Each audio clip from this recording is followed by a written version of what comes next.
గుంటూరు జిల్లా పెదనందిపాడులో అర్ధరాత్రి దొంగలు హల్చల్ చేశారు. శివాలయం ఎదురుగా ఉన్నటువంటి టీ స్టాల్ పైన రేకులు పగలగొట్టి గల్లాలో ఉన్న డబ్బులు ఎత్తుకెళ్లారు.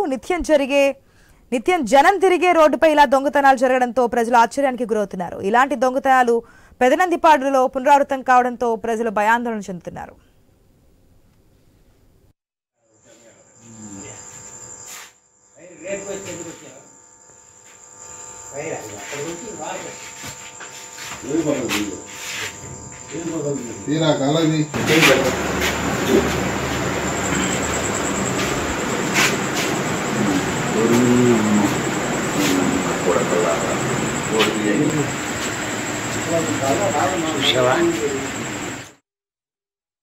నీకు 9:30కి మూసేసి మొత్తం సర్దుకొని వెళ్ళారా? అన్ని సర్దుకొని తాళాలు వేసి రోజు మామూలులాగే వెళ్ళిపోయాం.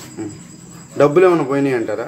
డబ్బులు వచ్చేసి చిల్లర పుట్టు చిల్లర ఒక 800 ఉంటుంది. 10, 20 వచ్చేసి ఒక దాదాపు